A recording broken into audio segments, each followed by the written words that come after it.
자, 수업 진행해 봅시다. 이번에 배울 거 뭐? 법률관계. 이 법률관계 파트가요, 행정법에서 가장 중요한 파트예요. 문제로 많이 나와? 안 나와. 문제로 안 나와. 근데 왜 중요해? 영어로 치면 여기가 뭐라고? 알파벳이라고.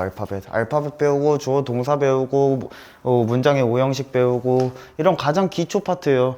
우리 얘기했었지. 영어 시험에서 요즘 다음 중 주어가 무엇인가, 다음 중 명사가 무엇인가, 이런 거 나와 안 나와? 절대 안 나와. 중요해 안 중요해? 너무 중요해.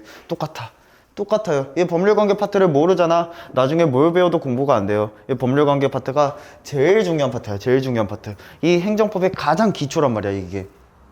그래서 이 부분에 대해서는 어떻게 공부를 해주시냐, 내가 이 부분만큼은 완벽하게 이해를 하겠다라는 마인드로 공부를 해주셔야 돼요. 이 부분은 단순한 게 아니라 이해를 해주셔야 돼요. 이해를. 아, 정확히 이런 식으로 흘러가는 게 행정법이라는 거구나, 이해를 해주셔야 돼. 자, 법률관계라는 게 뭐라고 했지? 법으로 의해서 규율받는 관계를 가지고 법률관계라고 표현을 했었어요. 그러면서 법에 의해 발생되는 권리 의무 관계다 라고 해서 권리 의무 관계 이렇게도 표현을 했었고요. 자, 어찌됐든 간에 이 법률관계라고 하는 건 법으로 규율받는 관계야. 우리가 법이라고 하는 거는 크게 두 가지로 나눠진다고 했지. 뭐? 공법과 사법. 공법이 있고요, 사법이 있어요. 공법, 사법. 공법은 뭐? 공익을 위해서 만들어진, 또는 국가와 개인 간의 관계를 규율하는 법. 사법은 뭐? 이 사자가 무슨 사? 개인 사자. 그래서 개인과 개인의 관계를 규율하는 법을 사법이라고 표현을 합니다. 우리가 이제 우리는 행정법상의 법률관계를 얘기를 하고 있으니까, 행정법이란 법 자체가 무슨 법이에요? 공법이죠. 행정법의 개념이 뭐라고? 행정조직 자종 구제에 관한 국내 공법이라고 얘기를 했잖아. 행정법이라고 하는 건 일단 공법이야, 공법. 공법이기 때문에 행정법 관계는 대부분 공법으로 이루어지고요. 우리가 공법으로 이루어지는 법률 관계를 가지고 공법 관계다 라고 표현을 해요. 공법 관계다. 사법으로 이루어지는 법률 관계를 가지고 사법 관계다 라고 표현을 할 것이고요. 이제 공법으로 이루어지는 관계들은 이 절대다수의 행정작용은 모두 권력을 수반합니다. 권력. 자, 어때? 내가 세금 부과할 거야. 세금 부과할 때, 아, 미안한데 세금 부과하면 안 될까? 아, 싫어? 아, 그럼 어쩔 수 없지. 이러고 국가가 돌아가? 아니지. 세금 부과하는데 납부하기 싫어요? 어떻게 하는 거야? 아, 납부하기 싫으면 내가 강제로 뜯어가는 거고, 이 새끼야. 이렇게 얘기가 나온단 말이야. 항상 권력을 수반해요, 권력을. 그래서 권력 관계다라고 표현을 해요. 권력 관계다. 이 권력관계의 가장 큰 특징이 뭐냐? 이 법률관계의 내용, 이 권리 의무의 내용, 이 내용을 행정부가, 행정청이라는 놈이 나와서 이 내용에 대해서 일방적으로, 권력적으로 규정을 합니다. 권력적으로 규율을 하겠다. 이런 걸 가지고 권력관계라고 표현을 합니다. 아까도 말씀드렸다시피 절대 대다수의 행정법 관계가 권력관계에 해당을 해요. 자, 이 권력적으로 발생한 권력관계에 의해서 발생한 또 권리 의무들이 있겠지. 내가 법률관계란 건 뭐? 권리 의무 관계라고 했잖아. 이 권력에 의해서 이렇게 발생하는 권리와 의무가 있을 겁니다. 그때 발생하는 권리를 가지고 공권이다 라고 표현을 할 거예요. 공법상 권력관계에 의해 발생한 권리, 공권 이렇게 표현을 하고요. 반대로 의무는 뭐라고 할까? 공의무다 라고 표현을 할 겁니다. 공권과 공의무. 그리고 만약에 나의 공권에 대해 침해가 있었어. 아니면 또는 나한테 부당하게 이유 없이 공의무를 부과했어. 나한테 권리 침해가 있었단 말이야. 나한테 권리 침해 있으면 소송 제기해야겠지. 이때 소송을 제기할 때 소송 제도 자체가 행정소송 중에서 항고소송이라는 제도를 선택합니다. 항고소송. 행정소송 중에서 항고소송. 이 항고라는 말 자체가 무슨 말이냐? 항고. 대항에서 입구한다는 얘기야. 대항에서 따져본다는 얘기야. 따져본다고. 권력의 주체에 대해서, 야, 너가 왜 나한테 권력적으로 이런 행위를 하느냐? 그 권력에 대항해서 따져보는 거야. 그래서 항고소송이란 건 어떻다? 항상 권력에 대항해서 따지는 거다. 항고소송은 항상 권력관계에서 나타납니다 라고 표현을 할 수가 있겠죠. 항고소송은 항상 권력관계에서 나타납니다. 그 다음에 그 외적인 것들이 있는데 두 가지가 있어요. 우리는 하나만 기억할 겁니다. 뭐 비권력관계란 게 있어요. 비권력관계. 이거 외적으로 관리관계라는 놈이 있기는 해요. 근데 이 관리관계는 우리가 안 배울 겁니다. 왜? 문제에서 안 나와요. 아예 안 돼, 문제에서. 뭐 빈도 출제율 자체가 낮다, 이게 이 수준이 아니라 아예 안 내요. 간단하게만 말을 하자면요, 관리관계라고 하는 거는 뭐 철도의 운행에 관한 사항, 아니면은 우편에 관한 사항들, 우체국 뭐 이런 애들이, 이 공기업 같은 애들이 관리관계라고 얘기를 하는데, 이 관리관계의 가장 큰 특징은 뭐냐? 사법으로 규율합니다. 사법으로.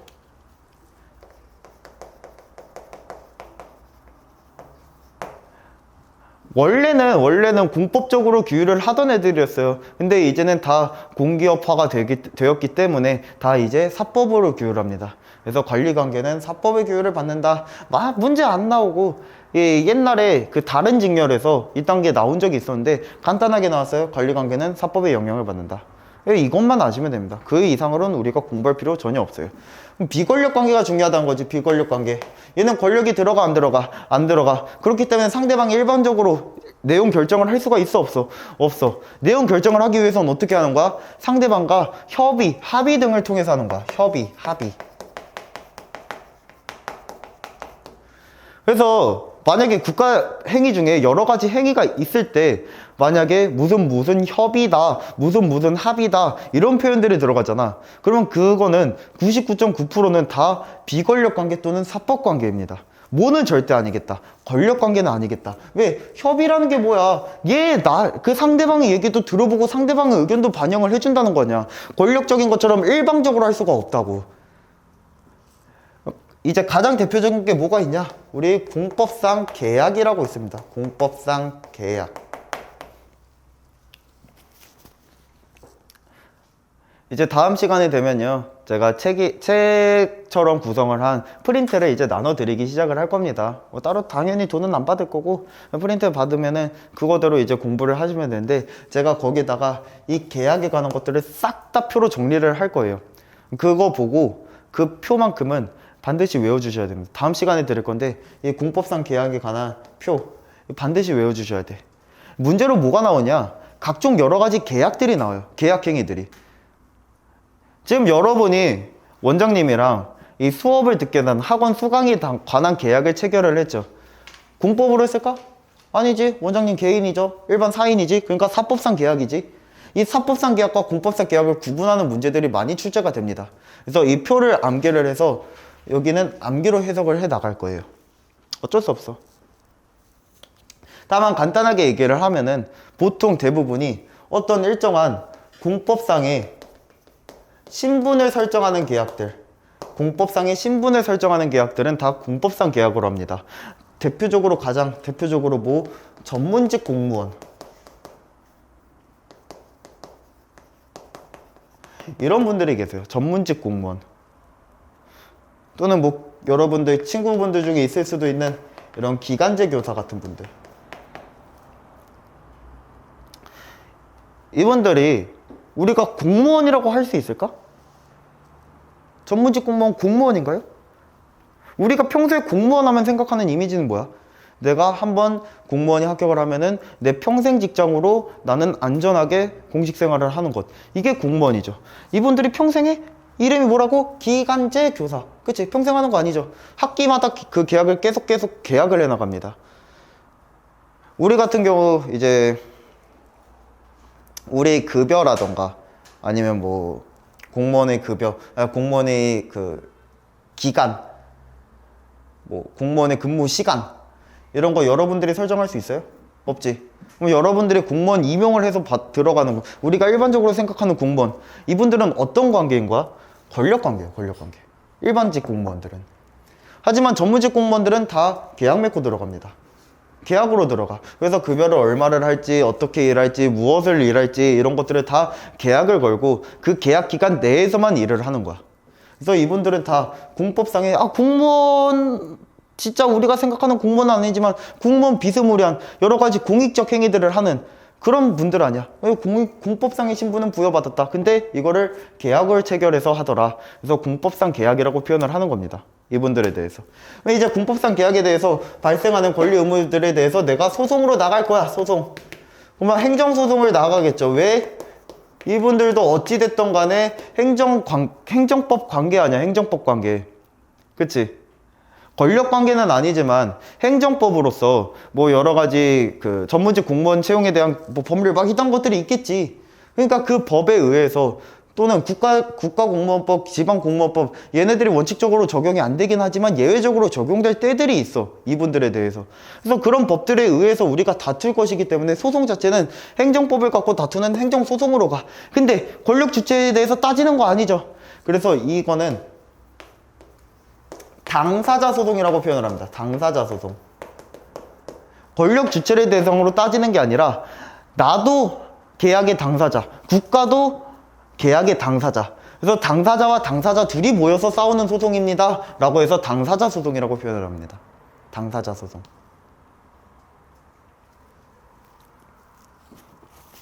그래서 기본적으로 행정소송이라고 하는 거는 항고소송 아니면 당사자 소송이다 라고 아시면 돼요. 물론 이거 말고 두 가지가 더 있어. 근데 이거는 우리 9급에 절대 안 나옵니다. 나중에 조금 나오는 포인트가 있긴 한데 그 부분 나중에 소송 카트 가서 말씀을 드릴게요. 지금은 알 필요가 없어. 뭐만 생각해? 행정소송이란 건 항고소송 혹은 당사자 소송이다. 자, 그 다음 사법관계. 국가도 여러 가지 사법에 의해서 여러 가지 우리가 법률 관계를 가질 때가 있어. 자, 나는 여기 시청 공무원이야. 시청 공무원인데 우리 시청에 볼펜이 다 떨어졌어. 볼펜을 사러 가야겠지. 문방구로 갈 거야. 문방구 가서 볼펜을 1,000원에 팔고 있네. 내가 거기 찾아가서 야, 나는 공무원이니까 나는 국가 입장으로 왔으니까 나한테 볼펜을 강제로 내놔. 얘기할 수 있어 없어? 없죠. 그러면 할인해줘. 500원에 살게. 얘기할 수 있어 없어? 없죠. 얼마에 사야 돼? 1,000원에 사야 돼. 얘네들이 1,000원에 팔겠다면 우리도 가서 1,000원에 사야 돼. 야, 나를 국가로 쳐줘? 안 쳐주죠. 국가 입장으로 공무원이 왔지만 얘 그냥 뭐라고 생각해?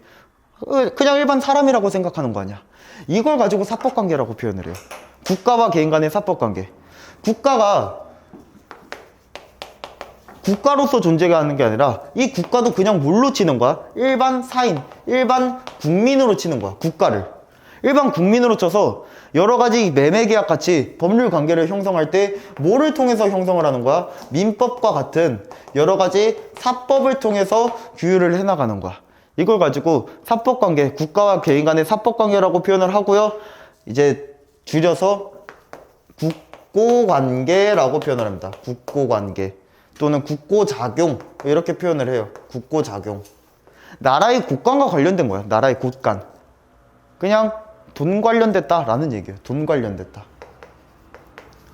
물론 세금처럼 일방적으로 내용 결정하는 그런 권력작용 빼고 그 외적으로 단순히 매매나 아니면 뭐 임대나 이런 것들을 가지고 국고작용이라고 표현을 합니다.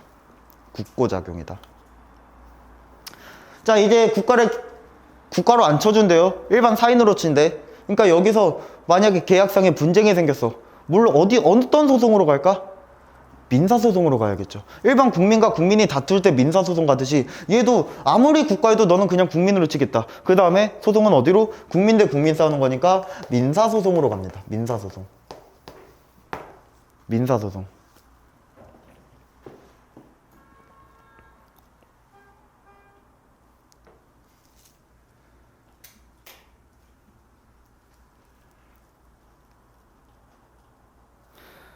그리고 그 다음에 이 사법관계 중에 국고작용 말고 이 행정사법이라고 있기는 해요. 행정사법 있기는 한데 얘도 문제로 안 나옵니다. 행정사법이란 건 어떤 개념이냐? 그냥 이 법이 얘네가 하고 있는 작용 자체가 공법적 성질을 띈 것 같아. 공법적 성질을 띈 것 같은데 정작 법은 사법으로 규율해. 이걸 가지고 행정사법이라고 표현을 합니다. 소송을 가면 어떻게 가느냐? 공법적 성질이 강하면 행정소송이에요. 사법적 성질이 강하면 민사소송이에요. 이거 가지고 9급 공무원한테 이거 굳이 판단하라고 할까? 못해. 안 해. 그래서 못해서 안 해요. 이거 문제 안 나옵니다. 행정사법.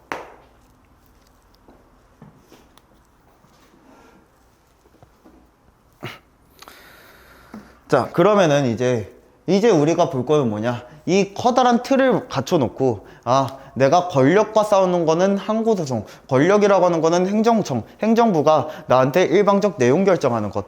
그 다음에 비권력이라고 하는 거는 공법을 통해서 하기는 하되, 계약, 그 사법상 계약 마냥 계약을 거쳐서 협의와 합의를 통해서 이루어지는 작용. 이에 대한 소송은 우리가 다 계약의 일방 당사자로서 다퉈보겠다. 당사자 소송. 국가가 만약에 그냥 돈과 관련된 거야, 매매하고 임대하는 것처럼 돈과 관련된 거야, 토지를 사겠다, 물건을 사겠다, 내가 갖고 있는 토지에 대해서 임대를 하겠다, 그냥 돈과 관련된 거야. 그러면 그냥 뭐다? 국가를 국민으로 보고 민사소송. 이 커다란 틀을 딱 갖춰놓고 이제 구분이 좀 애매한 애들이 있어요. 그런 것들 위주로 한번 쭉 한번 봅시다. 지울게요.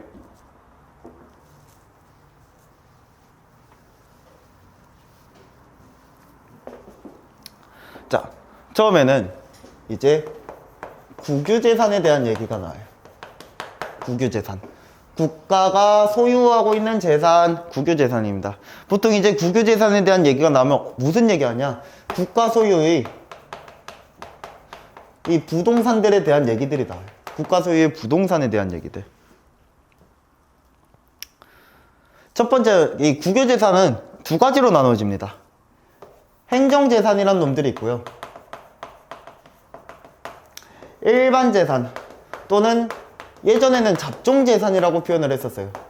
일반재산 또는 잡종재산. 그래서 판례에서 잡종재산이라는 표현이 들어갔으면 이거는 일반재산을 지칭하는 말이구나 라고 생각을 해주시면 됩니다.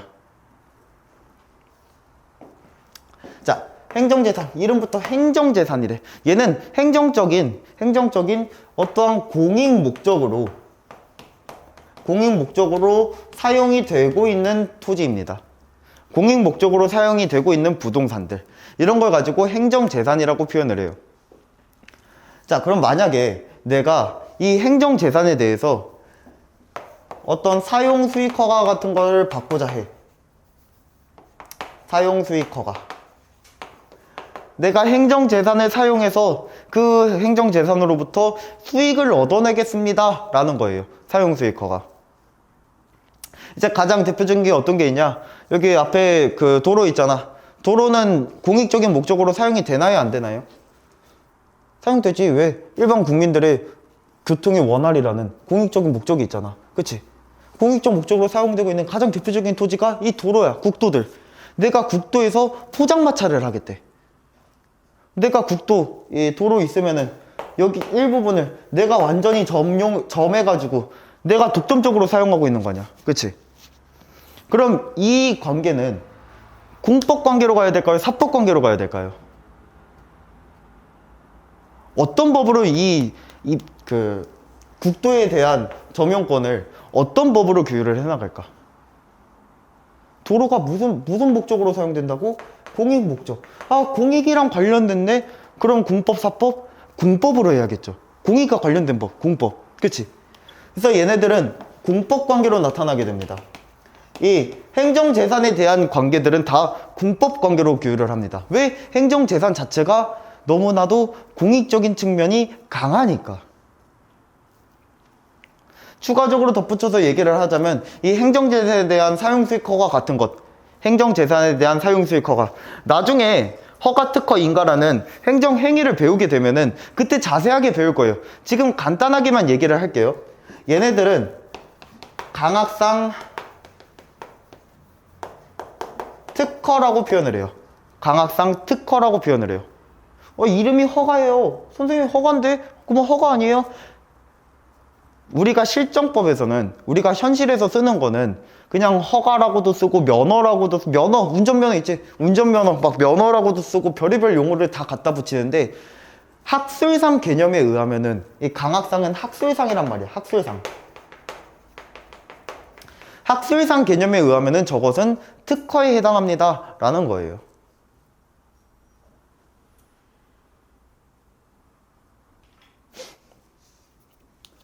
자, 강학상 특허. 그리고 이 특허라고 하는 거는 행정행위로서 권력관계에 해당합니다. 나중에 행정행위 배울 때 그때 자세하게 말씀을 드릴게요. 권력관계에 해당을 합니다.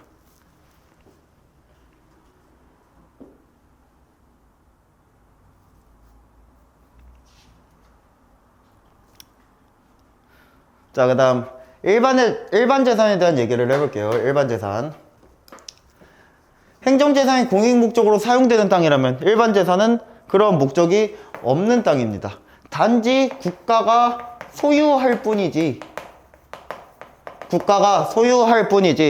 어떠한 행정 목적도 없는 토지를 가지고 이 일반 재산이다 라고 표현을 해요. 자, 그러면은 어차피 공익 목적이 없어. 그 아무런 목적도 없어. 그냥 우리 뭐 설악산 같은 거 한번 생각해 볼게. 설악산은 이제 사용을 하고 있구나.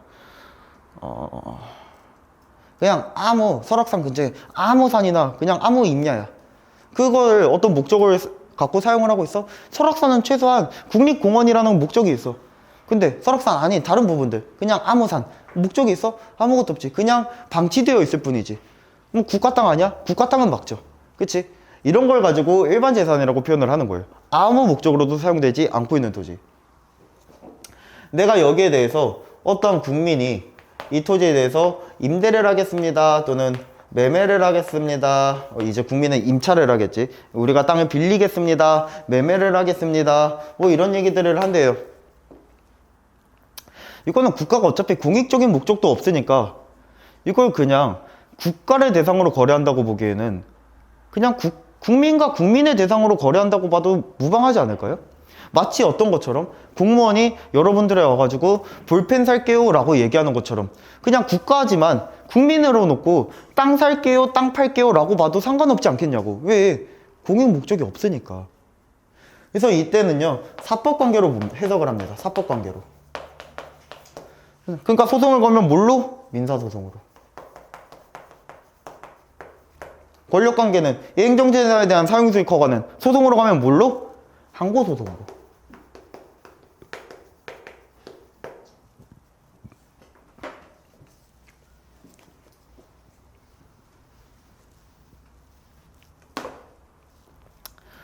이렇게 하고 끝나면 참 편할 것 같은데 최근 출제 포인트는 여기가 아니야. 이제 이런 말들이 나옵니다. 우리 국유재산법을 보면요 국유재산을 무단 점용한 사람에 대해서 변상금 부과를 하겠습니다 라는 말이 있어요. 변상금이 뭐냐? 내가 만약에 이 갑이라고 하는 친구가 있는데 그 갑의 친구의 허락을 한 번도 받지 않은 상태에서 갑의 땅에다가 포장마차를 열었어. 그럼 내가 이제 포장마차 하면서 100만 원만큼 이득을 받고요. 그 다음에 포장마차 손님들이 막 취객들이 막 난동 부리고 해가지고 이 갑의 토지에 대해서 20만 원만큼의 손해를 입혔어. 갑은 허락도 안 해줬는데 어느 날 딱 나와서 보니까 내 담벼락이 다 난장판이 돼 있는 거지. 그럼 나한테 야 손해배상 해달라 라는 얘기 충분히 할 수 있겠죠. 이때 내가 갑에 대해서 변상금을 내야 합니다. 소송으로 가서 갑이 이겼다 승소 판결 나면은 나한테 변상금 부과하라고 명령을 해요. 내가 변상금 부과할 때 그럼 난 얼마를 낼까? 20만 원만큼 손해본 거 여기에 플러스해서 내가 허락 안 받고 이익 받잖아. 그럼 100만 원까지. 그래서 120을 냅니다. 120을. 이건 민사상에서도 이렇게 해결을 해요. 아 그러면 사법관계냐? 아니 대신에 변상금 부과를 할 때 이하를 추가 징수합니다. 이하를 추가 징수해. 그럼 난 얼마 내는 거야? 120? 아니 국유재산이라면은 20% 144만 원을 내는 거야. 20% 더해가지고. 자, 우리가 징수라는 표현 자체가 어때요? 징수라는 거 강제로 가져가는 거 아니면 그 얘기해보고 협의를 통해서 가져가는 거야? 강제로 가져가는 거죠. 징수라는 표현 자체가 강제성이 수반되어 있다는 얘기야. 강제성이. 그러니까 어떻게 하겠다? 권력관계로 풀어나가겠다. 권력관계로. 소송을 가면 무슨 소송으로? 항고소송으로. 그래서 문제를 이제 치사하게 내면은 꼬아서 내면은 문제가 이렇게 출제가 됩니다. 일반 재산에 대해서 무단 점유를 하였을 시 변상금을 부과할 때 그 관계는 사법관계다.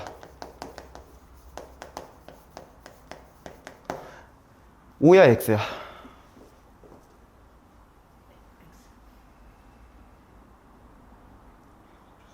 X 한 분 계셔요. O 계시나요? O? O야 X야?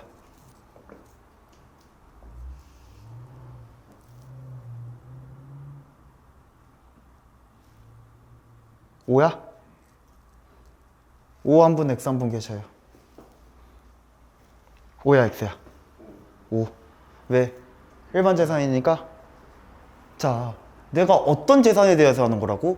국유재산에 대해서 하는 거라고. 국유재산. 국가가 소유하고 있으면 끝인 거야. 일반 재산이라 하더라도 국유재산이네. 그럼 변상금부가 어떻게 하겠다고? 강제로 추가 징수하겠다고. 일반 재산도 국유재산이라고 했잖아. 행정재산과 일반 재산 두 개를 가지고 국유재산이라고 표현을 한다고 했잖아. 일반 재산도 국유재산이야. 그러니까 변상금부가 어떻게 한다고? 강제 징수한다고. 그래서 일반 재산은 원래는 원칙적으로는 사법관계이지만 이 변상금 부과할 때만큼은 뭘로 볼까?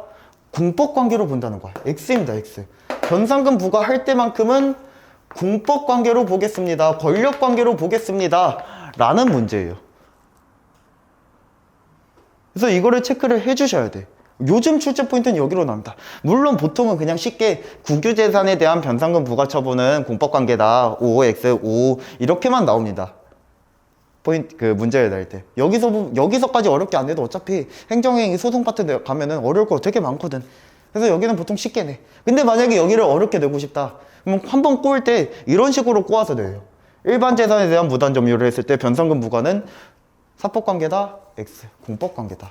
일반 재산은 사법관계 맞는데 변상금 부과할 때 그때만큼은 공법관계로 우리가 해석을 하겠다. 권력관계로 해석을 하겠다.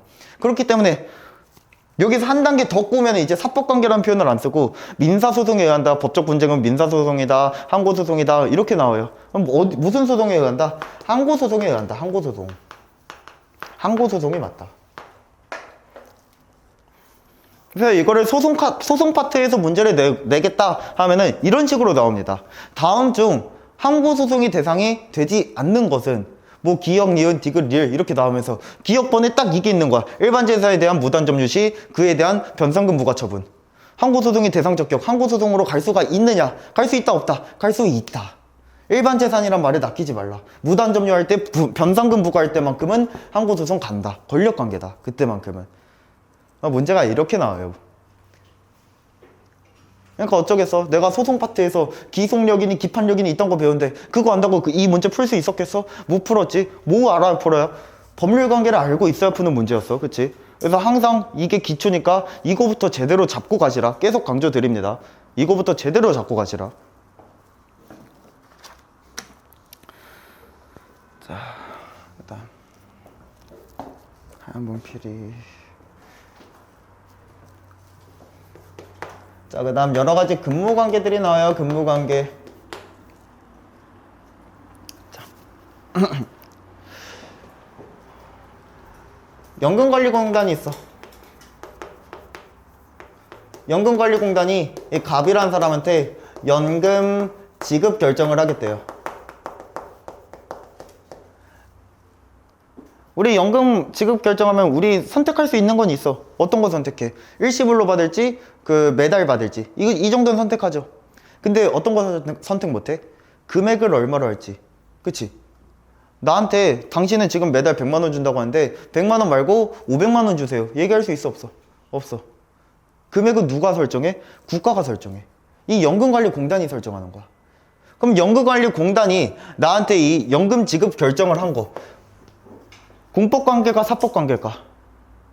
첫 번째로 공법관계. 왜? 연금은 공익적으로 중요한 거니까. 그 다음 권력관계일까 비권력관계일까? 권력관계입니다. 권력관계. 우리 국민연금에 게다가 강제체결이죠. 우리 자유 아니죠. 무조건 체결해야 돼. 권력관계입니다. 권력관계. 이 연금 지급 결정도 권력관계예요. 그래서 난 연금 지급 결정에 대해서 다투고 싶어? 그러면 항고소송으로 갈 수 있겠지. 물론 나중에 당사자 소송 파트 배우면은 돈을 더 주세요 이런 건 당사자로 가기는 합니다. 근데 그거는 나중에 배울 것이고 지금 배울 필요는 없고, 어찌됐건 권력관계니까 다투면 항고소송, 요것만 기억을 하자고. 이 기본 기초만. 자, 그러면 각종 공사나 공단같이 이 공법인들, 즉 우리가 알고 있는 공기업들 있지. 공기업들이 나한테 뭔가 여러 가지 작용을 한다면은 그 작용은 다 권력관계가 될 수 있겠구나. 권력관계 아니더라도 다 무슨 관계다. 공법관계는 되겠구나. 사법관계가 아니라 공법관계겠구나. 이런 거 알 수가 있겠죠. 아까 말씀드렸다시피 당사자 소송으로 가는 여러 가지 행위들도 있어. 그러니까 공법관계가 되겠구나. 공법관계가. 공기업이 우리한테 하는 작용은 공법관계구나. 자, 근데 내가 코레일에 취직했어. 코레일 공기업이죠. 한국철도공사잖아, 공사. 코레일에 취직했어. 나 코레일에 취직했으면 저 공무원이에요? 나 공무원이라고. 친구가 코레일 취직했대. 너 공무원 축하한다. 너도 공무원이구나. 얘기할 거야? 아니지. 친구가 한전 취직했대. 한국전력공사. 얘도 공사지. 한전 취직했대. 너 공무원이구나. 아니죠. 그냥 좋은 공기업 잘 들어갔다. 너 축하한다. 이렇게 얘기를 하는 거죠. 즉, 이 공법인이라 하더라도 공법인 내부의 근무관계는 뭘로 해석을 하겠다? 사법관계로 해석합니다. 그냥 난 회사 잘 들어간 거야. 사법관계입니다. 사법관계. 나는 회사를 잘 들어간 거지 나보고 공무원이 됐다고 표현하지 않아. 기간제 교사는 뭐라고 해? 공무원이라고 하기 좀 애매하긴 한데 공무원 비스무리한 건 됐네. 공기업은 공무원 비스무리한 거 아니야. 그냥 회사 잘 들어갔다. 야, 니 정말 좋은 회사 들어갔다. 우리가 이렇게 말한단 말이야. 사법관계입니다. 사법관계. 공법인 내부의 근무관계는 사법관계다. 여기서 끝나면 이것도 편하겠지. 또 예외가 있어. 자, 근무관계의 예외. 공법인 중에서 이 근무관계를 강제로 체결시켜버리는 게 있습니다. 근무관계를 강제로 체결시켜버리는 거. 일단 이제 우리 문제로는 안 나오지만 가장 대표적인 게 뭐가 있냐? 대한변호사회, 법무사회 이런 애들이 있어요. 내가 변호사로서 일을 하고 싶잖아? 그건 무조건 나는 변호사회에 등록을 해야만 합니다. 안 하잖아? 나 변호사를 일 못해. 만약에 내가 변호사회에 등록도 안 하고 일하잖아? 이거 변호사법 위반으로 잡혀 들어갑니다. 법무사도 마찬가지야. 법무사에 등록 안 하고 법무사 일하잖아? 잡혀 들어가요, 그분. 반드시 등록을 해야 돼. 왜? 이분들은 법이라고 하는 정말 중요한 것들을 다루는 분들이기 때문에 우리 국민이 변호사를 선택할 때, 법무사를 선택할 때 보다 전문적인, 그리고 뭐 범죄 위험성 같은 것도 없고 사기치는 위험성 없고 그런 사람들한테 상담을 받을 수 있게 하기 위해서 의무적으로 등록제를 부과를 한 거예요. 그런 것처럼 이제 우리 문제로 나오는 누가 있느냐? 각종 조합들이 있습니다. 조합. 각종 조합. 뭐 재개발 조합, 뭐 이런 조합들. 노동조합, 이런 조합들. 얘네들은요, 근무관계를 강제로 체결시켜. 강제로 내부의 근무관계로 들어오게 해버려. 계속 강제라는 말 하고 있지. 강제다. 당연히 뭘까? 권력관계입니다. 일방적으로 너는 무조건 들어와야 돼요. 권력관계입니다. 그래서 이제 답이 나왔지. 공사나 공단 같은 애들. 이걸로 구분을 해주시면 돼요. 공사, 공단이냐, 조합이냐. 공사나 공단. 얘네들은 어떻게 해석을 하겠다. 내부의 근무관계는 사법관계고 여기에 분쟁이 발생한다면 민사소송으로 다투겠다. 조합일 경우에는 내부의 근무관계는 권력관계, 공법관계 중에서도 권력관계고 여기에 분쟁이 발생하면 뭘로? 항고소송으로 다툴 수가 있겠구나.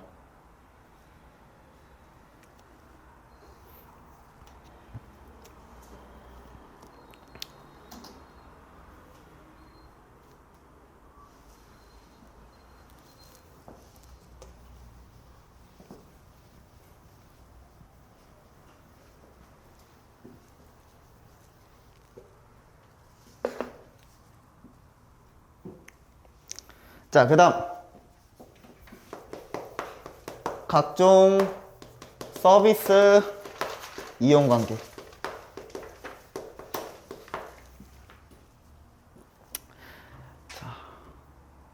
보통 어떤 것들이 있냐? 뭐 전기, 가스 이런 얘기들 나옵니다. 내가 원룸을 구했어요. 나 무조건 가스 써야 돼? 무조건이야 가스 쓰는 게 의무야? 아니죠. 내가 가스 쓰고 싶으면은 쓰는 거고 쓰기 싫으면은 이 얘기하면 돼. 처음부터 저한테 가스, 저희 집으로 가스 넣어주지 말아주세요, 넣지 말아주세요 라고 얘기를 하면 우리 집에 가스 아예 안 들어와요. 자, 체결하는 게 내 자유죠. 내가 하고 싶으면 하고 하기 싫으면 안 하죠. 그러니까 일단 뭐는 아니야? 권력관계는 아니죠. 그쵸? 권력관계는 아니야. 그 다음에 내가 가스를 하겠습니다 하고 계약을 맺으면 나한테 일정한 군법적인 신분이 보장이 되는 건가요? 아니죠. 그것도 아니죠. 무슨 관계일까? 사법관계입니다. 전기가스의 공급계약 같은 거, 이런 애들은 모두 사법관계입니다. 그러니까 분쟁 발생하면 뭐? 민사소송. 자, 근데 내가 가스비, 전기세를 안 내. 가스비 안 냈어. 가스비 안 내면 어떻게 돼요? 한 달은 봐줘요. 빨리 미납 발생했으니까 빨리 내요. 금액이 적으면 두 달, 세 달까지도 봐줘요. 빨리 내라니까요. 빨리 내세요. 그 이후도 계속 안 내면 어떻게 돼요? 가스 끊어버려요. 가스 끊어버렸는데도 내가 계속 안 내면 어떻게 돼요? 그때부터는 얘네들이 강제로 가져갑니다. 계속 안 내본 사람은 없지? 계속 안 내봐. 한번 궁금하면 계속 안 내봐. 우리 이 법학 과목 가장 내가 쉽게 빠르게 공부하는 법 뭔지 알아? 소송 걸려보면 빠르게 알 수 있어요. 진짜 일사천리로 알 수 있어. 궁금하면 안 내봐. 자, 이 전기나 가스의 징수에 관해서는 얘네들이 강제적으로 징수를 할 수 있게 권한이 부여가 되어 있습니다. 강제적으로 할 수 있게끔 권한이 부여가 되어 있어. 왜 부여가 되어 있어? 내가 가스를 계속 안 낸다고 해서 이거 가지고 이 사법관계래. 사법관계면 이제 어떻게 해야 돼? 이 한전 사장님께서 맨날 미납자한테 민사소송 걸어야 돼요. 맨날 민사소송 걸어야 돼. 한전 사장님 이제 어때? 너무 바쁘지? 하루에 막 소송 3-4탕씩 찍으면서 다음날도 3-4탕, 다음날도 3-4탕 쉬지도 못하고 맨날 소송만 들락날락, 법원만 들락날락 힘들단 말이야. 그러니까 그냥 강제적으로 징수할 수 있게끔 권한을 부여를 했습니다. 그러면 이것들에 대해서는 아까 제가 국가는 국민을 대상으로 행정소송 안 한다고 했죠. 그러면은 내가 가스비 안 내면 소송 안 가고 좋은 거 아니야? 이때는 이제 나중에 배울 건데 의무이행 확보수단이라는 게 있어. 내가 군대 안 가면 어떻게 돼? 잡아가죠. 그거 소송을 거쳐야지만 잡아갈 수 있어? 아니지. 그냥 잡아가는 거지. 마찬가지야. 국가는 국민을 대상으로 소송 거칠 필요 없이 그냥 강제적으로 뺏어갑니다. 강제적으로. 그렇게 권한을 부여를 해준 거야. 그런 권한을. 그래서 어떻다? 권력관계다. 권력관계. 소송은 항고소송이다.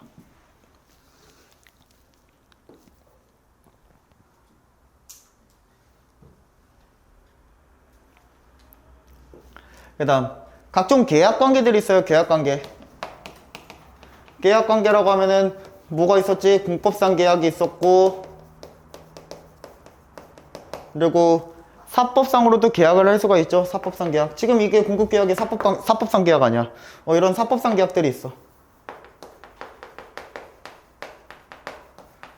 공법상 계약이 어떤 거라고? 어떤 공법적인 신분을 보장해 주는 거라고. 그래서 뭐 전문직 공무원 같은 분들, 이런 분들이 공법상 계약을 체결하는 거라고. 그치? 사법상 계약은 그냥 국가가 국가로서가 아니라 국민으로서, 일개 국민으로서 나하고 1대1로 계약하는 거, 이런 걸 가지고 사법상 계약이라고 표현을 했었고요. 자, 법 중에서 이런 법이 있습니다. 여러분 그냥 공토법이라고만 적어주세요.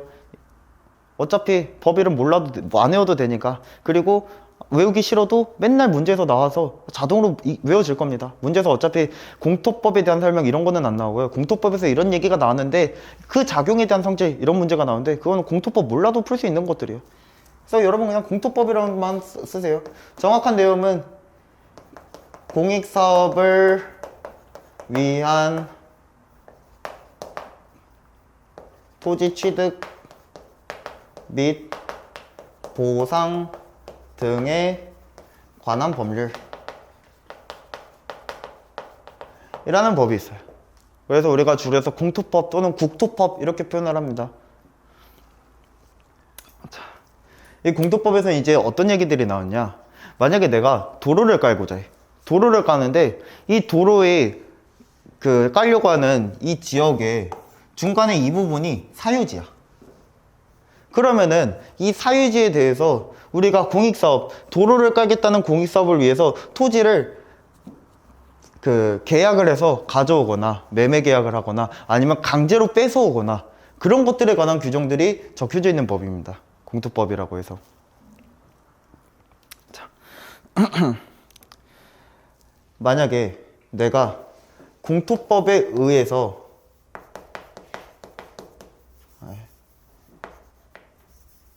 협의 취득을 해서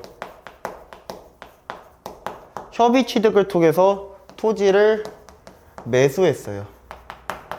국가가 이 국민한테 가서 협의 취득을 통해서 토지를 매수했어요. 그러면은 문제가 이게 사법상 계약일까 공법상 계약일까 라는 문제가 나와. 딱 보면 뭐야? 신분 설정하는 건 아닌데? 근데 법 자체가 뭐예요? 이름이 뭐예요? 법 자체가 공익사업을 위한 법이래요. 그럼 이건 공법 아니야? 그럼 공법 관계야 사법 관계야? 문제가 생긴 거지. 어떻게 가야 되냐?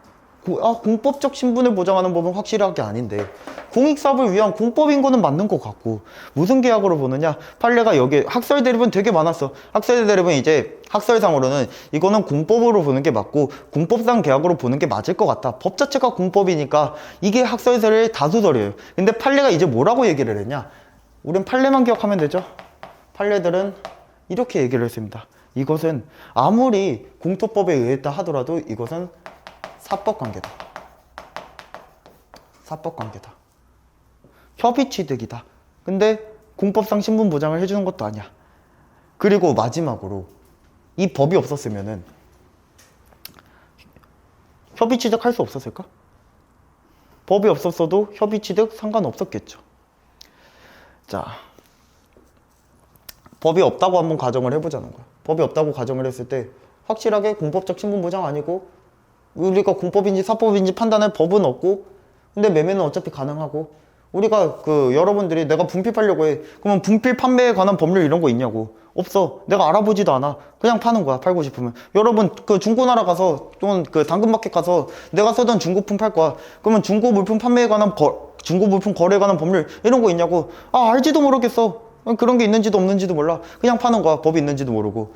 우리가 사법관계는 다 사적 자치라고 표현을 해요. 하고 싶으면 하고 하기 싫으면 안 하는 거야. 이 민법의 절대적인 원리야. 사적 자치. 이게 사적 자치랑 뭐 다를 게가 뭐가 있냐. 팔고 싶으니까 판 거고 사고 싶으니까 산 거고 어떻게 공법적 신분 보장하는 것도 아니고 법이 공법인지 사법인지 그런 거 알 필요가 있냐. 이 행위의 성질을 봐라. 이건 사법관계다. 이게 판례 입장이에요. 뭐만 기억하면 되냐. 협의 취득해서 토지 매수하는 거. 그냥 우리 계약해서 땅 사자는 얘기네. 무슨 법에 걸리든 뭐다 사법관계다. 다툼은 민사로 한다. 요거는 쉬워. 공토법에 의해서 강제 취득해. 나중에 손실보상 파트에서 배우겠지만 저 법을 이용해서 강제로 땅 뺏어오는 것도 가능해요. 대신 보상만 해주면 돼. 강제 취득. 이름부터 강제야. 이름부터. 무슨 관계? 권력관계.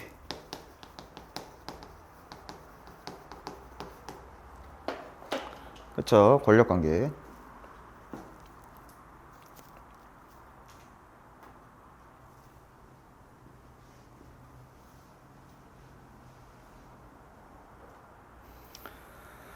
자.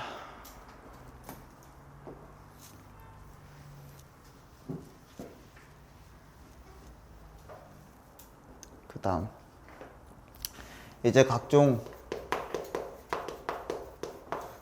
권리들에 관한 내용들이 나와요. 각종 권리들. 이 권리가 공법상 권리일까 사법상 권리일까 라고 하는 물음들이 되게 어려운 그런 얘기들이 나옵니다. 이거는 나중에 지금 미리 한번 맛보기로 보고 나중에 각 파트를 들어갈 때마다 다시 한번 설명을 해드릴 거예요. 다시 설명을 해드리겠지만은 미리 한번 공부를 한번 해보고 들어가자고. 자, 국가배상 청구권이라는 권리가 있고요.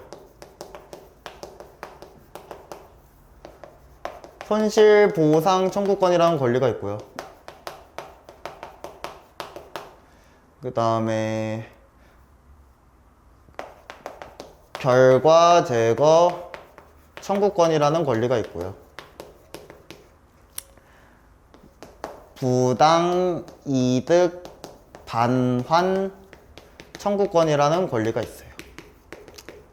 지금은 맛보기로 보는 거니까 정확한 이유는 설명 안 드리고 그냥 쉽게 기억할 수 있는 방법으로만 설명을 드릴게요. 자, 얘네들의 권리에 대해서는요, 다수설과 판례 입장이 다릅니다. 다수설과 판례 입장이 달라요. 우리는 판례 입장을 기본적으로 외워주시되 간혹 가다가 다수설의 얘기가 나올 때가 있어요. 근데 다수설을 외울 게 아니야. 판례를 외운 다음에 반대는 다수설이야. 그리고 마침 다행히도 이 각종 4가지 권리에 대해서 서로 얘기하고자 하는 바가 동일합니다. 다수설은 다 똑같이 같은 말을 하고 판례도 다 똑같이 같은 말을 해요. 그래서 뭐 별도로 외워주실 건 없고 가볍게 외울 수 있습니다. 자, 첫 번째, 우리 다수설에서는요, 이 각종 권리들이 있을 때 이 권리들이 발생하게 된 원인을 보자고 해요. 권리가 발생하게 된 원인을 보재요. 국가배상 청구권이라고 하는 거는 어떨 때 발생을 하느냐, 국가 또는 국가의 공무원이, 지금 그냥 국가라고만 할게요. 국가가 우리 국민에게 위법한 행위를 해. 근데 이 위법한 행위가 사경제 작용은 아니야. 사경제만 빼고 위법한 작용을 해. 사경제만 빼고. 이 사법상 활동만 빼고, 이런 사법관계만 빼고 어떤 여러가지 국가작용, 사법관계 빼면 다 뭐겠어? 공법관계야. 공법관계. 국가가 공법관계를 통해서 나한테 위법한 행위를 했어. 그래서 나한테 손해가 발생했어. 이때 청구하는 게 국가배상 청구입니다. 국가배상 청구라는 건 뭐다? 국가가 공법행위를 통해서 나한테 손해를 입혔을 때 내가 청구하는 게 국가배상 청구권이다. 그쵸? 그럼 이 다수설은 이 국가배상 청구권을 공권이라고 할까, 사건이라고 할까? 발생 원인을 봤더니 이 공법행위 때문에, 이 공법적 작용, 공법관계 때문에 만들어진 권리네. 그러니 발생하는 권리도 공권이다. 공법상 권리다.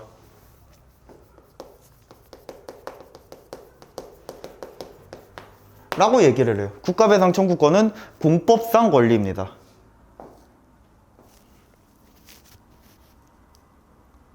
이해가 되시나요? 다수설의 입장은 뭐다? 이 권리라고 하는 것이 공법상 권리인지 사법상 권리인지, 공법관계에 의해서 발생된 권리인지, 사법관계에 의해서 발생된 권리인지, 이 공권인지 사건인지 해석을 할 때 다수설은 뭐라고 한다? 이 권리가 발생된 원인을 해석해서 그 원인을 따라가면 된다. 권리가 발생된 원인을 보자. 그래서 국가배상 청구권이 어떻게 발생을 하나 봤더니, 국가배상 청구권은 국가가 이 공법적 작용을 할 때, 공법 행위를 할 때 국가와 국민으로부터 형성된 공법 관계에 의해서 발생된 여러 가지 손해가 있을 때, 그때 국가배상 청구권이 발생을 한대요. 원인되는 행위 자체가 뭐라고? 공법관계래요. 공법관계. 사경제 작용 제외한다 했으니까, 사법관계는 제외한다 했으니까 나머지 다 공법관계겠지. 공법관계 때문에 발생한 손해래요. 그러니까 권리도 뭐다? 공법상 권리다. 이 국가배상 청구권이라고 하는 것도 공법상 권리다 라고 하는 게 다수설 입장이에요. 자, 손실보상 청구권도, 얘는 어떨 때 일어나느냐? 국가가 이번에는 적법한 행위입니다. 국가가 적법한 행위로 인해서 우리한테 특별한 희생을 강요했을 때, 그때 우리가 여기에 대해서 보상해 줍시다 라고 하는 게 손실보상 청구권이에요.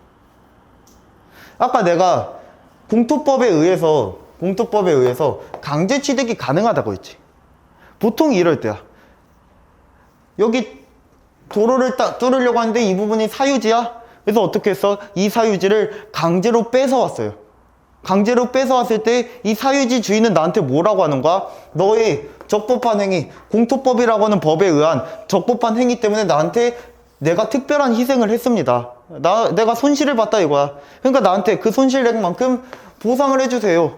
그래서 너 어떻게 한다고? 토지 수용 보상금이라고 하는 보상금 같은 거 지어준다고. 이것도 행위가 어때요? 원인되는 행위가 강제취득이라고 했지. 공토법에 의한 강제취득. 무슨 관계라고? 권력관계라고. 그러니까 이 권력관계 때문에 발생되는 권리니까 얘도 무슨 권리일까? 공법상 권리. 얘도 공법상 권리. 공권이라고 적을게요. 공권. 그쵸? 다 똑같아. 이제 결과제거 청구권이라고 하는 거는 나중에 배울 건데 어차피 깊게 배우지는 않는 내용입니다. 이 결과제거 청구권이라고 하는 건 손실보상 청구권의 그 파생된 권리야. 그래서 어떤 거냐, 이 국가가 적법한 행위 때문에 또는 국가의 여러 가지 행위 때문에 국가 행위 때문에 나한테 위법한 결과가 남아있어. 위법한 결과가 남아있어. 처음에 국가가 할 때는 적법했든 위법했든 간에 그 위법한 결과가 지금까지 계속 남아있어. 그러니 이 결과를 제거해 주세요 라고 하는 겁니다. 결과를 제거해 주세요. 손실보상 같은 경우는요, 결과 제거를 청구하는 게 아니라 그냥 돈 주세요를 청구하는 거라면, 결과 제거 청구라고 하는 건 결과를 제거해 주세요 라고 얘기를 해요. 뭐 큰 의미 없는데 어찌됐든 간에 이것도 원인되는 행위가 뭐야, 국가가 국가로서 행위할 때예요. 국가로서 행위할 때, 국가가 국민 사인으로서 행위할 때가 아니라 국가로서 행위할 때, 즉 권력관계든 비권력관계든 일단 공법관계라는 얘기야. 공법관계. 원인되는 행위가 공법관계야. 그러니까 권리도 뭐다? 공권이다. 다음 부당이득 반환 청구권. 가장 대표적일 때가 언제냐, 만약에 국가가 세금 부과를 했어. 그래서 내가 100만 원 냈어. 근데 세금 부과가 잘못된 것 같아. 세금 부과 취소했어. 그러면 국가가 기존에 나한테 먹었던 100만 원이 뭐야? 근거가 있이 취한 거야? 근거 없이 취한 거죠. 그런 돈을 가지고, 그 100만 원 가지고 부당이득이라고 얘기해요. 그러면 나는 이제 뭐라고 해야겠어? 네가 위법한 세금 부과 때문에 나한테 가져간 100만 원 나한테 다시 돌려줘 라고 얘기를 해야겠지. 그때 돌려주세요 라고 하는 게 부당이득 반환 청구권입니다. 지금 내가 예시로 뭘 들었지? 세금 부과를 들었어. 물론 권력관계 아니어도 부당이득 반환 청구권은 발생할 수 있어요. 사인들 간에도 발생할 수 있어. 근데 일단 지금 우리가 당장 본 거는 뭐야? 세금 부과 때문에 본 거야. 그러면은 세금 부과 때문에 발생한 부당이득 반환 청구권은 공권이라고 봐도 무방하겠죠. 만약에 세금 부과 때문에 세금 부과가 있는데, 그래서 내가 100만 원 냈는데 이 세금 부과가 나중에 취소됐어. 그럼 100만 원 돌려주세요. 이게 부당이득 반환 청구권이라고. 그럼 권리도 세금 부과가 권력관계니까 이것도 공권이지 않겠느냐.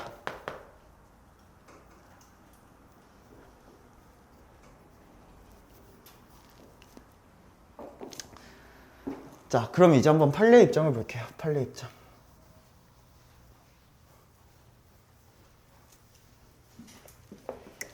여기다 적어야겠다. 판례 입장은 어떻게 나오는지. 자, 자세한 이유는 하나하나 말씀드리자면 좀 복잡해집니다. 자세한 이유들은. 이제 국가배상법이라고 하는 게 민법에서 시작된 법이기 때문에, 민법상 손해배상법의 특별법이기 때문에 막 이런 얘기들 하면은 좀 내용이 길어져. 그래서 우리는 가볍게 간단하게만 생각할게요. 결국 국가배상 청구권 뭐 해달라는 거야? 돈 주세요. 손실보상 청구권 뭐 해달라는 얘기야? 돈 주세요. 부당이득 반환 청구권 뭐 해달라는 얘기야? 돈 주세요. 결과제거 청구권 어디서 나온 권리라고? 손실보상에서. 결국 다 돈 주세요야. 돈 주세요. 아까 제가 말했죠. 돈 관련된 거 무슨 작용을 한다고? 국고작용을 한다고. 국고작용 아니냐고. 돈 주세요잖아. 결국 우리가 원인되는 행위를 볼 게 아니야. 지금 당장의 그 권리의 성격을 보자는 거야. 원인되는 행위가 공법관계라고 해서 무조건 발생하는 권리가 공권이겠냐고. 그거는 아니라는 거야. 원인되는 행위가 공법이라고 하더라도 이 발생하는 권리는 사법일 수 있다는 얘기야. 그래서 결국 이 권리의 특성을 보자는 거야. 권리의 성질을 보자는 거야. 권리 성질을 봤더니 어때? 그냥 돈 주세요네. 국고작용이네. 이건 다 내게 싹 다 뭐다? 내게 싹 다 사법상 권리다. 돈 주세요네. 돈 주세요. 국고작용 관련된 거네. 뭐하러 원인되는 행위를 봐. 그냥 그 권리의 성질만 보자고. 사법상 권리네. 사법상 권리. 돈 달라고 하는 거니까. 이렇게 해서 그래요. 다만 이제 두 가지만 끄집어낼 겁니다. 두 가지만. 자, 그러면은 국가배상 청구권도 사법상 권리겠죠. 국가배상 청구권. 근데 규정이 하나 있어. 국가배상법에 이런 규정이 있어요. 생명, 신체에 관한 국가배상 청구권은 압류할 수 없다 라는 법 규정이 있어. 생명, 신체에 관한 국가배상 청구권은 압류할 수 없다. 나중에 이제 법률관계 파트가 끝이 나고 제가 공권 파트에 대해서 들어갈 겁니다. 공권 파트에 대해서 들어가면서 공권과 사건의 그 차이를 간단하게 볼 건데, 공권의 특성이 뭐 어떤 게 있느냐. 공권은요, 압류 이전 매각이 불가능합니다. 공법상 권리는 압류 이전 매각이 불가능해. 왜? 공법이란 법 자체가 뭐라고? 공익과 관련된 법. 그럼 공권이라는 공법상 권리도 공익과 관련성이 있겠지. 공익과 관련성이 높은데 함부로 사고 팔고 하지 말라는 논리야. 그래서 압류 이전 매각이 불가능하다고 얘기를 해요. 공권이라고 하는 것은. 근데 생명 신체에 관한 국가배상 청구권은 압류하지 말라고 하네? 아, 그럼 그 법에서 얘기하고 있는 게 이거를 혹시 공권으로 본 거 아닐까? 공권으로 본 거 아닐까? 여기에 대해서 물론 학설 대립이 있어요. 여기에 대해서는 학설 대립이 어느 정도 있습니다. 그래서 여러분들이 제가 나중에 이제 제 책을 나눠 드리겠지만, 제 책 말고 다른 책들을 보시면요, 아, 그래도 그냥 국가배상권은 사건이다 라고, 그냥 사건인데도 불구하고 압류할 수 없다고 얘기하는 것에 불과하다 라고 돼 있는 것도 있고, 뭐 사람마다 달라. 그러니까 문제로도 안 나와요. 문제로 안 나오는데, 그래도 요거는 기억해야 돼. 아, 생명 신체에 관한 국가배상 청구권은 압류할 수 없구나. 이 부분은 꼭 기억해 줘야 돼. 많이 문제 나옵니다. 나중에 국가배상 파트 나왔을 때 꼭 단골 문제로 나온 것 중에 하나예요. 그래서 요거 하나 기억을 해 주시고요. 그 다음 두 번째, 손실보상 청구권도 그러면은 사건이겠네요. 근데 있잖아, 정작 문제로 나오잖아. 맨날 공권이라고 나온다. 사건이랑 맨날 공권이라고 나와. 우리가 이렇게 얘기를 합니다. 뭐 맨날 법의 성질을 봐요. 어떤 법에 의한 손실보상 청구권이지. 그래서 아까 얘기했던 공토법에 의한 손실보상 청구권, 요거는 공권입니다. 이 국가배상 청구권 같은 경우는 국가배상법이라고 하는 일반법이 정해져 있어요. 그래서 국가배상 청구권도 다 이 국가배상법이라는 법에 의해서 만들어지는 권리일 거 아니야. 근데 우리 판례가 국가배상법을 사법으로 보고 있어요. 그러니까 다 사건으로 풀면 돼. 근데 문제는 뭐냐, 이 손실보상 청구권은 일반법이 없어요. 손실보상법이라는 게 없어. 그래서 그때그때마다 개별적인 법을 보고 판단합니다. 뭐 공토법이라던가, 이제 또 하천법 같은 거 나와. 하천법이라던가 여러 가지 법이 있어. 그래서 그 법의 성질에 비춰봤을 때 이 법이 공법적 성질이 강하면 그때는 어쩔 수 없이 공권으로 갑시다. 판례도 이렇게 얘기를 합니다. 그럼 우리가 그 법을 다 외워야 되냐? 외우기엔 너무 많아. 자주 나온 건 물론 요거 두 개예요. 자주 나온 빈출되는 건 요거 두 개밖에 없어. 공토법, 하천법. 요거 두 개밖에 없어. 근데 우리 공토법 이거 이름 외우지 말자고 했지. 내가 이 이름도 긴 거 뭐하러 외우냐고. 물론 어차피 나도 외우기 싫지만 자연스럽게 외워지겠지만 그래도 외우지 말자고. 뭐 어떻게 우리는 문제를 풀 거냐? 무슨 법상 인정되는 손실보상 청구권 이라는 표현이 들어가면은 다 공권으로 찍어 나갈 겁니다. 문제에서 나올 때 손실보상 청구권은 공법상 권리다, 사법상 권리다 이렇게 나오면 뭘 찍어야 되는 거야? 사법상 권리를 찍으세요. 근데 공토법에 의한 공익사업을 위한 토지 취득 및 보상 등에 관한 법률에 의한 손실보상 청구권은 공법상 권리다, 사법상 권리다 이렇게 나오면 뭘 찍어가라고? 공법상 권리를 찍어 나가라고. 그러면 소송도 이제 바뀌겠죠? 사법상 권리일 땐 뭘로 소송 갔을까? 민사소송으로 갔겠지. 그래서 일반적으로 손실보상 청구권에 기한 소송 제도는 민사소송이다 하면은 O야, X야? 이거는 O야. 근데 공익사업을 위한 토지 취득 및 보상 등에 관한 법률에 의한 손실보상 청구권에 불복을 할 때 그에 대해 다투는 소송은 무슨 소송이다? 당사자 소송으로 나가야 돼. 이게 항고소송인지 당사자 소송인지 나중에 그때 파트 들어가서 알려드릴게요. 일단 뭐는 아닌 거야. 민사소송은 아니고 행정소송으로 가야 된다는 얘기야. 행정소송으로. 그래서 소송 뭘로 간다? 행정소송이다. 행정소송. 항고인지 당사자인지 나중에 배우도록 하고 행정소송으로 간다. 행정소송으로.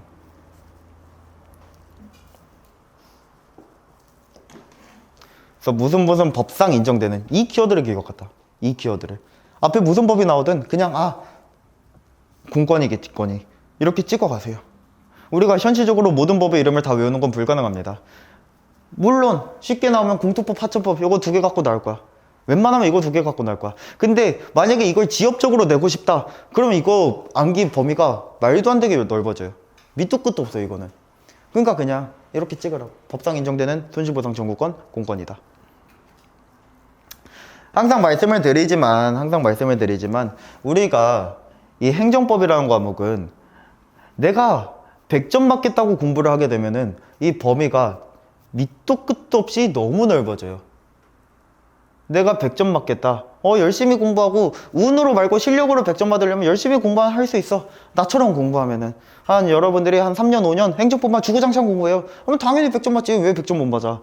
그렇게 공부할 거냐고. 우리 1년 안에 합격해야 되잖아. 그래서 이런 부분은 과감하게 버릴 줄 아셔야 돼요. 과감하게.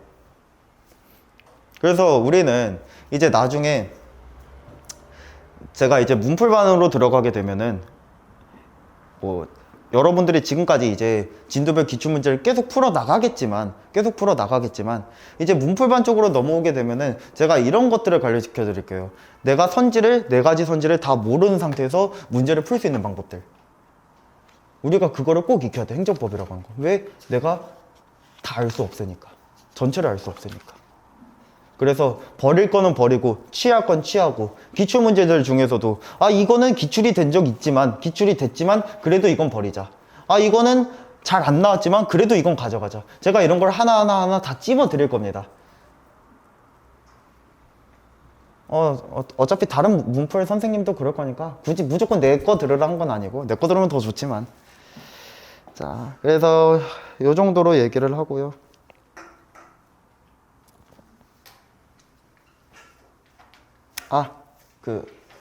요번 9급에서 환매권 얘기가 갑자기 나왔거든요. 이 환매권 원래 7급 문제거든? 근데 요번에 9급에서 나왔으니까 그냥 이렇게만 외울게요. 환매권은 사건이다. 자세하게 얘기하려면 환매가 뭔지 이런 것들 다 설명해야 되는데 너무 복잡해집니다, 이거는. 그래서 그냥 외울게요. 환매권은 사건이다. 난 단순한기 싫어하지만 단순한기가 편할 때가 있습니다. 이럴 때면 외우는 게 나아. 환매권은 사건이다.